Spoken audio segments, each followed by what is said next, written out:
Hello, সবাই কেমন আছো? আর মনে হচ্ছে সবাই ভালোই আছো। ভালো থাকলে আমারও ভালো লাগবে, আমিও ভালো আছি। তাই দা হাউস কিচেন কর্নার আমি চলে আসছি। তো আজকে আমি নিয়ে আসছি আইল মাছের কারি। 3 পিস আইল মাছ ছিল, তাই দিয়ে আমি তোমাদেরকে রেসিপি দেখাচ্ছি। তো আইল মাছের কারি, আইল মাছ নিয়েছি 3 পিস। এখন এদিকে টমেটো পেস্ট নিয়েছি, আর আলু একটাই নিয়েছি, মাছের উপর দিয়ে কথা। আর কি বলে, পেঁয়াজ নিয়েছি, আদা রসুন পেস্ট নিয়েছি, দই নিয়েছি, সাদা জিরা নিয়েছি, আর তেজপাতা নিয়েছি, কাঁচা লঙ্কা নিয়েছি, আর দারচিনি, এলাচ নিয়েছি। দেখুন, এই আইটেমগুলি দিয়ে আমি আজকে আইল মাছের কারি করবো। এইভাবে আইল মাছের কারি, আইল মাছকে এইভাবে ধোয়া হয়ে গেছে। আমার রেসিপিগুলো কেমন হচ্ছে অবশ্যই জানাবে, ভালো লাগবে। ফুল ভিডিওটা দেখলে বুঝতে পারছো। তো আইল মাছ তো অনেকে ঝাল করে, অনেকে শস্য বাটা দিয়ে করে, অনেক রকম করা যায়। তো আজকে আমি করছি এইভাবে, আমিও করি এইভাবে নানা রকম আইটেম। তো আজকে আমি করছি কারি, আইল মাছের কারি। তো তার জন্য আমার তেল লাগছে, সরষের তেল দিয়েছি। দিয়ে আমি আগে আলুগুলোকে ফ্রাই করব। আমার বাড়িতে তো সুগার পেশেন্ট, তাই বেশি আলু তো খাই না। আর তার জন্য আজকে একটা আলুকে এভাবে করে দিচ্ছি। তো যাদের বাড়িতে বেশি লোক বা মাছ বেশি, আজকে তো আমার 3 পিস আছে, তাই আমি একটাই আলু দিয়েছি। কারণ আলু খুব কম খাওয়া হয়, তার জন্য আমি আমার তেলটা গরম, কড়াইতে তেল গরম হয়ে গেছে। এখন আমি আলুগুলোকে ফ্রাই করে নিচ্ছি। দেখুন, ফ্রাই করে নিচ্ছি। আর একটু হলুদ দিয়ে দিচ্ছি, তো ফ্রাইটা সুন্দর হয়। নুনটা বুঝে দেবেন, আমি 1 চিমটি নুন দেবো, কারণ মাছে নুন দিতে হবে। তারপর মাছ ফ্রাই করবো তখন নুন দেবো, ধোয়ার সময় নুন দিতে হয়। তার জন্য রেসিপিটা যখন পুরো শেষ করবো তখন নুন দিতে হবে, তাই বুঝে নুনটা দিতে হবে। এভাবে আমি আলুগুলোকে ফ্রাই করে নিচ্ছি। তাহলে আমি এখন মাছগুলোকে ফ্রাই করে নেব। একটু নুন, একটু হলদি দিয়ে দিচ্ছি।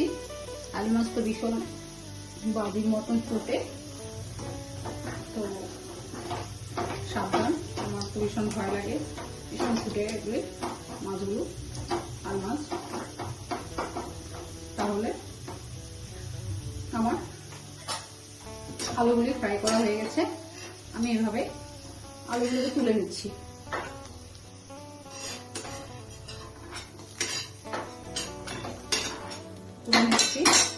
তুলে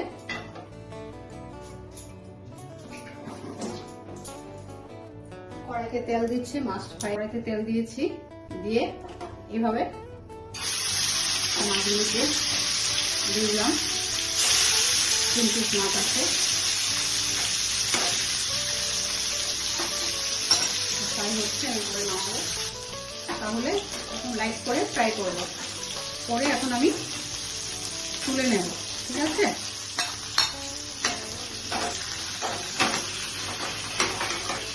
এভাবে ফ্রাই করার পর তুলে নিচ্ছি। তুলে নিলাম, তুলে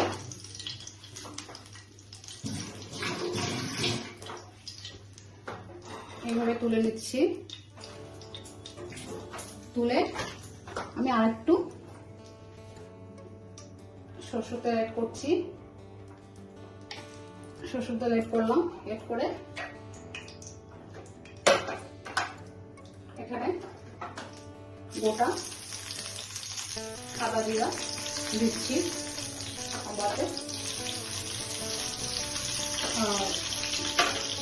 একটা তেজপাতা দিচ্ছি, আর এলাচ আর দারচিনি দিচ্ছি। দিয়ে এভাবে খুব সুন্দর রেসিপিটা আপনার বাড়িতে করবেন। চিকেন কারি আমরা যেরকম খাই, মটন কারি, চিকেন কারি, এটা হলো মাছের, আল মাছের কারি। খুব সুন্দর হয়, রেসিপিটা ভালো ভালো টেস্ট হয়। তো আমি মাঝে মাঝে এইভাবে করি। তো পেঁয়াজগুলো দিয়ে দিচ্ছি, দেখুন কুচি করা পেঁয়াজ দিয়ে দিচ্ছি, দিয়ে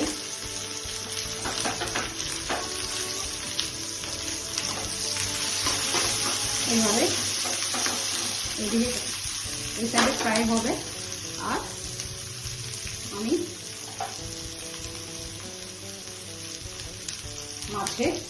মাছগুলোকে লাইট করে ফ্রাই করে নিয়েছি।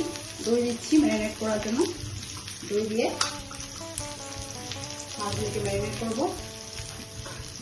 দেখুন করে ম্যারিনেট করার জন্য, তারপর আর তো নুন অল্প অল্প দিয়েছি, এখন নুনটা বুঝিয়ে দিচ্ছি।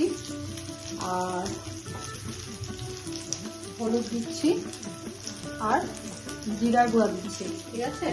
ধনিয়ার গুঁড়া দিচ্ছি, জিরার গুঁড়া দেবো না।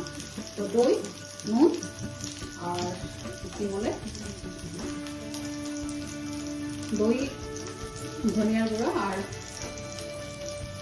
নুন, হলুদ দিয়েছি, দিয়ে ম্যারিনেট করেছি। একটু লাইট করে ফ্রাই করে নেবেন। করে গোটা গরম মশলা দিয়েছি,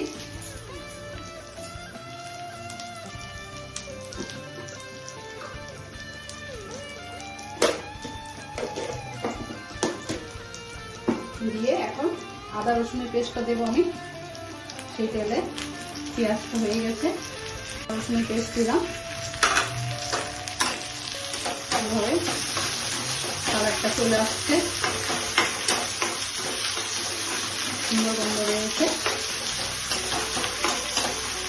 এইভাবে দিলাম, দিয়ে খুব সিম্পল রেসিপি, কিন্তু খেতে খুব টেস্ট হয়, দুর্দান্ত ভালো লাগে টেস্ট খেতে। আর এখন টমেটো পেস্ট করে রেখে এটা দিলাম,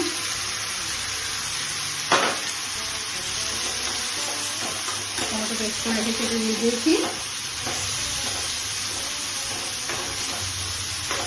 ফুল ভিডিওগুলো দেখে বুঝতে পারবেন।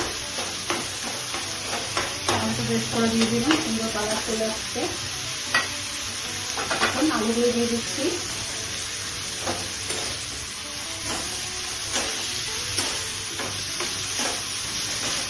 আলু দিয়ে দিয়েছি, দিয়ে এখন মাছগুলো ম্যারিনেট করে রেখেছি দই দিয়ে।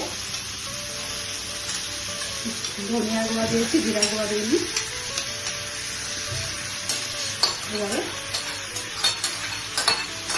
মাছের কারি, দেখুন দুর্দান্ত, যা ভালো গন্ধ বেরিয়েছে। আপনারা বাড়িতে অবশ্য করে আমাকে জানাবেন, প্লিজ সাবস্ক্রাইব করে দেবেন, কমেন্ট, লাইক, এইভাবে সুন্দর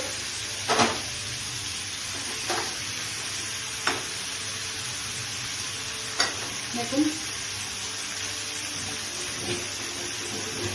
কষানোর পরে জল ছেড়ে দিয়েছে, তেল ছেড়ে দিয়েছে।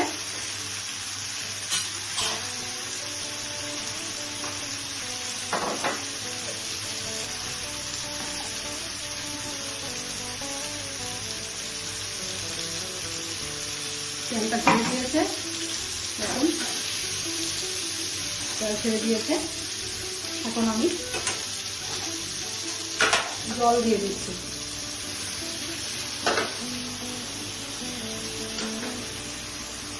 দেখুন সুন্দর এভাবে করে হয়ে গেল। আলু সিদ্ধ হয়ে গেছে। আমি আর 10 মিনিট রাখবো, 5 মিনিট রাখবো, ঢেকে রাখছি। 5 মিনিট পরে আমি দেখুন 5 মিনিট 10 মিনিট পরে আমি ঢাকনাটা তুলে নিলাম। দেখুন কি সুন্দর। তাহলে আমি আলু সিদ্ধ হয়ে গেছে, আলু মাছের কারি কমপ্লিট হয়ে গেছে।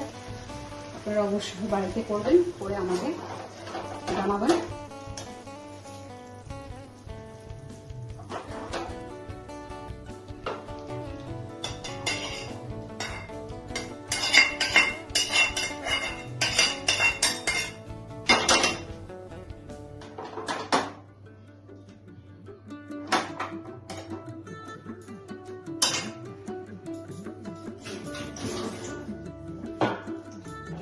তাহলে উপরে এইভাবে ধনেপাতা দিয়ে দিচ্ছি, দিয়ে এইভাবে কাঁচা লঙ্কাগুলো দিয়ে দিচ্ছি, গার্নিশ করে এইভাবে ধনেপাতা আর কাঁচা লঙ্কা দিয়ে দিলাম। তো আপনারা অবশ্যই করে আমাকে লাইক কমেন্ট জানাবেন। দেখুন আলু মাছের ঝোল, আলু মাছের কারি হয়ে গেছে। তাহলে বেশি গাঢ় করলাম না, এখন গরম দিন, একটু পাতলা রেখেছি। তো গাঢ় আপনারা যদি গাঢ় খেতে চান গাঢ় রাখবেন, ঘন করতে চান রাখবেন, আমি একটু পাতলা করেই করেছি। তাহলে আমার রেসিপিটা কেমন হলো অবশ্যই লাইক কমেন্ট সাবস্ক্রাইব করে দেবেন প্লিজ। তো অবশ্যই আমাকে জানাবেন। তাহলে আজকে আমি রাখছি, ভালো থাকুন, বাই বাই, থ্যাংক ইউ।